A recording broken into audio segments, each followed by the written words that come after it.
Welcome back to the deep dive. Today, we're really getting into something transformative, this convergence of AI, analytics, and the cloud, but specifically how it's all moving to the physical edge. That's right. Think about systems needing instant decisions, autonomous cars, industrial robotics, that kind of thing. They can't always wait for a round trip to a distant data center. Exactly. So our focus today, drawing from this really insightful article, Computing, Clouds, Analytics, and Artificial Intelligence at the Edge, is to unpack the tech involved. And crucially, the constraints.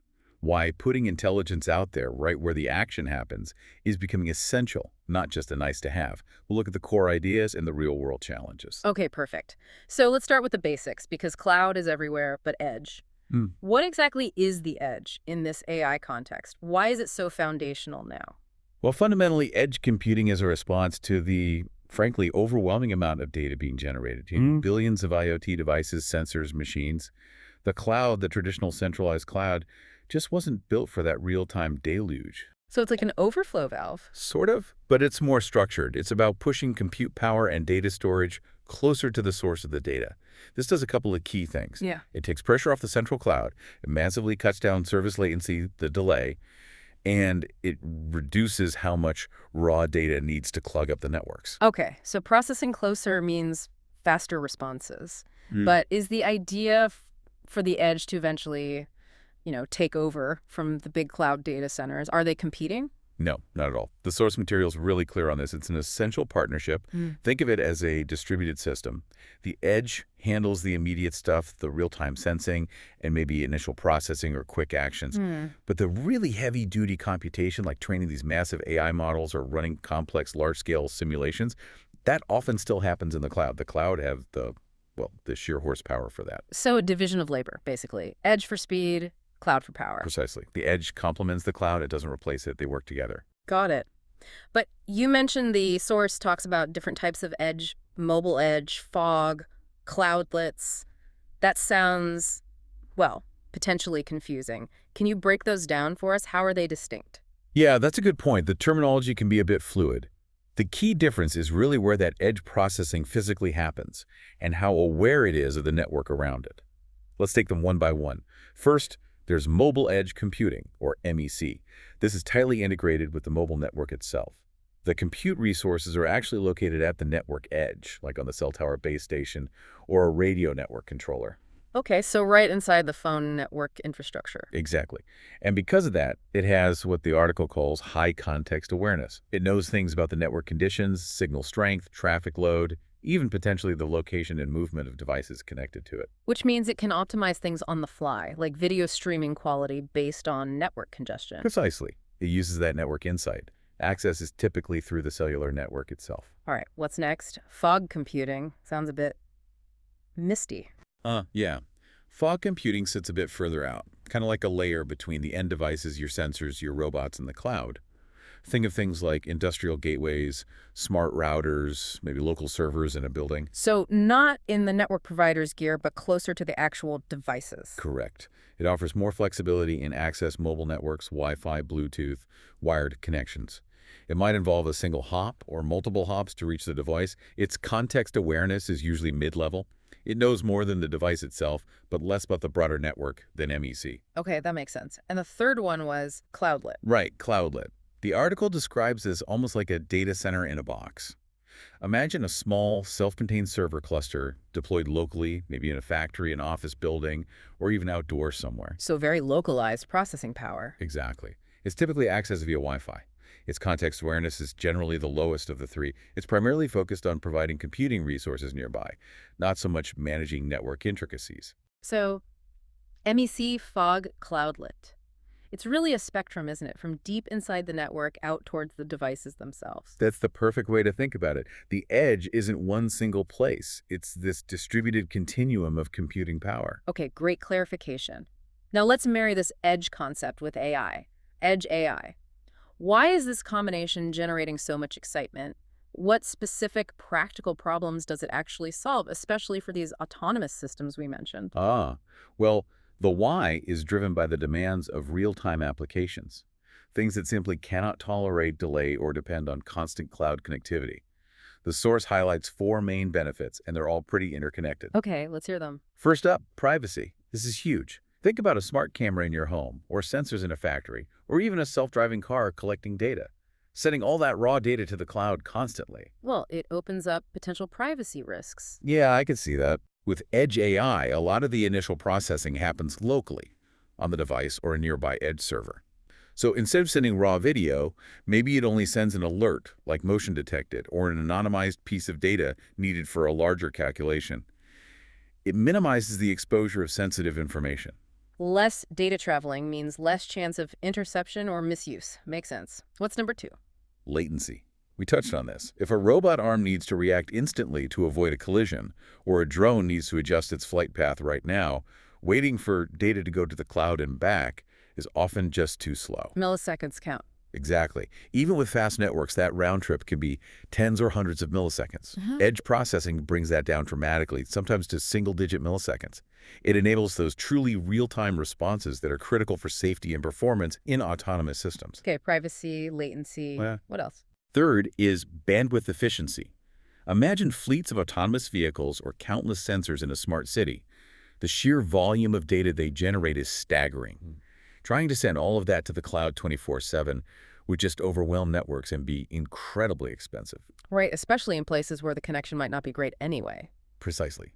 Edge AI allows the system to pre-process, filter, and analyze data locally, sending only the essential information or aggregated results upstream. This saves enormous amounts of bandwidth, which is vital in areas with limited or unreliable connectivity. So it makes these advanced applications feasible even without perfect internet everywhere. And the fourth benefit. Enhanced performance, particularly for those time-sensitive tasks. By cutting out the network round trip for many operations, the overall system just runs faster and more reliably for its immediate functions. Now, there's a caveat here, which the article notes. Always a catch. Well, a reality check. Edge devices are often resource-constrained, less processing power, less memory, less battery than a cloud server. So for really complex, computationally intensive AI tasks, you still need the cloud. Think complex medical image analysis or training a huge language model. The edge handles the immediate, while the cloud provides the heavy lifting when needed. It's about smart distribution of tasks. Okay, so it's about optimizing where the computation happens based on the need. That's a really clear breakdown of the why. But these AI systems aren't just software. They live in the physical world. Robots, drones, vehicles, they have bodies. How do the physical realities, the hardware limitations play into this? That's a critical point. The intelligence has to operate within the laws of physics, and the source details some major hardware design constraints that engineers constantly grapple with. There are 4 key ones. Lay 'em on us. First, and maybe most obvious, are dimensions and weight, especially for anything mobile, like a drone or legged robot. Every component adds weight. More weight needs bigger motors, bigger batteries, which add more weight. It's a cycle. Right, a heavier drone has shorter flight times or needs a massive battery. Exactly. So selecting lightweight components, optimizing the physical structure, minimizing material use, it's a constant balancing act. You have to fit the required sensors, processors, and power source into a package that can actually move effectively and efficiently. So the physical form factor directly limits the computational power you can realistically pack in. Absolutely. Constraint number 2 is degrees of freedom, or DOF. This is basically how many ways a robot can move, how many joints it has, how flexible it is. Like a human arm has many degrees of freedom, allowing complex movements. Precisely. More DOFs mean greater dexterity, the ability to perform intricate tasks, navigate complex environments, but each additional DOF adds mechanical complexity, increases the potential points of failure, drives up cost, and, crucially, consumes more energy. So you might want a super flexible robot hand, but the power drain could be prohibitive for a mobile application. You got it. It's always a trade-off. Simpler designs are often more robust and energy efficient, but less capable. Okay, dimensions weight, DOF. What's third? Specialty materials and cost. To tackle the weight issue, engineers often look to advanced materials, composites, lightweight alloys, things like that. These can offer amazing strength-weight ratios. But they sound expensive. They usually are. Significantly more so than standard materials. So again, it's a trade-off. Do you build a cheaper, heavier robot that might be easier to manufacture in bulk? Or do you invest in cutting-edge materials for maximum performance, potentially limiting accessibility due to cost? That makes sense. And the final hardware constraint. Quality control. This is paramount. These aren't just gadgets, they're often safety-critical systems. A component failure in a self-driving car or an industrial robot could have severe consequences. You need every part to be incredibly reliable. Exactly. So, rigorous testing, high manufacturing standards, redundancy, all of this adds complexity and cost, but is non-negotiable for ensuring the long-term stability and reliability of this system in potentially harsh, real-world conditions. So even if you have the perfect AI algorithm, deploying it effectively means navigating this minefield of physical and engineering constraints. Let's zoom in on the sensors themselves. You can have a great robot body, but if it can't perceive its environment accurately, Then it's essentially blind and deaf, yes. And current sensor technology, while amazing, still has real limitations, especially at the edge. The article points out several. such as, Well, resolution and accuracy is a big one. Many sensors, particularly cameras, struggle in adverse conditions. Think low light, fog, rain, or even just very complex, cluttered scenes. They might miss fine details or misinterpret objects. Even tactile sensors might lack the sensitivity needed for delicate manipulation tasks. so the AI might not be getting a clear picture, literally. Right, and then there's environmental robustness. Real-world environments are tough. Sensors deployed outdoors or in factories face challenges like electromagnetic interference from other machinery, extreme temperatures, vibrations, moisture, dust, all things that can degrade performance or cause outright failure. Which is a huge issue if the system relies on that sensor for critical decisions. Absolutely. Another challenge is modality specificity. Modern autonomous systems often use a whole suite of different sensors. Cameras for vision, LiDAR for distance mapping, radar, microphones for sound, maybe even touch sensors. Fusing all that data together sounds incredibly complex. It is.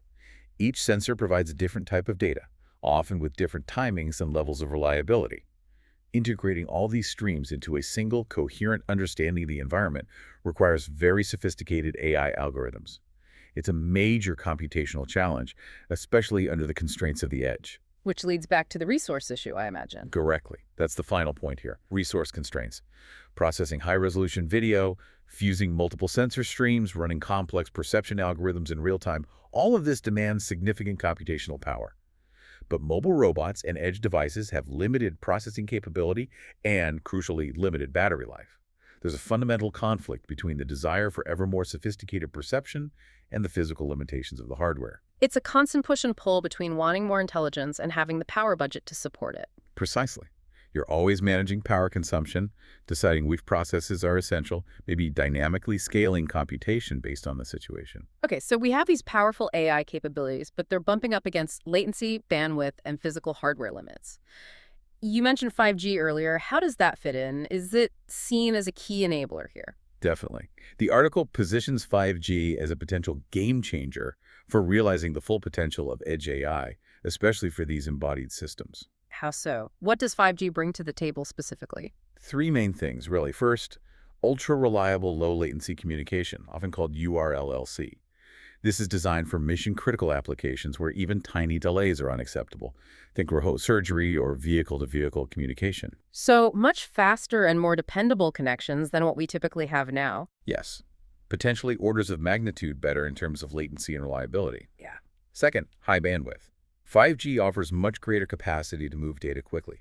This means that even if some heavy processing needs to be offloaded from the edge device, it can be sent to a nearby MEC node or even the cloud much faster.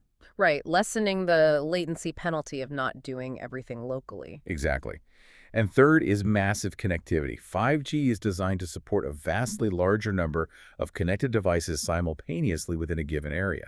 This is crucial for scenarios like smart cities or large automated factories, with potentially thousands of sensors and devices all communicating. So 5G basically strengthens that connection between the edge and the cloud, making the distributed model more robust and responsive. That's a great way to put it. It creates a much more capable and flexible environment for edge AI systems to operate within, especially when combined with those edge computing paradigms like MEC. Fascinating. Looking even further ahead, beyond just better networks, what are the really cutting-edge research directions mentioned in the source for pushing the boundaries of edge AI and hardware? Well, researchers are increasingly looking to nature, specifically biology, for inspiration. One major area is neuromorphic designs. Mimicking the brain. Essentially, yes. Designing computer chips and architectures that process information more like the human brain does massively parallel, event-driven, and incredibly energy efficient compared to traditional CPUs and GPUs. The goal is to build hardware that's inherently better suited for AI tasks at the edge, requiring less power and offering more resilience. So smarter hardware, not just faster connections. Right. Another area is biocompatible materials, developing materials that can better withstand harsh environments or even interact more seamlessly with biological systems, which could be huge for medical robotics or environmental sensors. And on the AI side. The focus is moving beyond just raw pattern recognition. The article mentions work on AI systems that mimic human cognitive functions like attention processes, allowing the AI to intelligently focus on the most relevant sensor data streams and ignore noise and contextual reasoning, enabling a deeper understanding of a situation rather than just reacting to immediate inputs. So AI that can prioritize and understand a context better, which would help with that sensor fusion problem and reduce the processing load. Exactly. It's about making the AI itself more efficient and intelligent in how it uses the limited resources available at the edge. It really paints a picture of a complex interplay. It's not just about the AI algorithms or the cloud or the hardware in isolation. Absolutely not. The key takeaway from this deep dive, I think, is that the future success of these advanced embodied AI systems hinges on mastering that delicate balance. It's about distributing intelligence effectively across the device, the edge, and the cloud, all while navigating the very real physical constraints of power, size, cost, and the environment. A fascinating challenge. It really highlights that intersection of digital intelligence and physical reality. So here's something for you, our listener, to think about. We've talked about this push for edge AI for real-time processing and these future developments like neuromorphic designs aimed at making sensors and processing more robust, more efficient, almost more lifelike. Considering that trajectory, how might this increased realism and responsiveness in AI systems fundamentally change our expectations, our interactions with intelligent machines, robots, vehicles, maybe even everyday objects over, say, the next 5 years? Will they just get faster, or will they start to feel fundamentally different to interact with? Something to ponder. That concludes our deep dive for today. Thanks for joining us.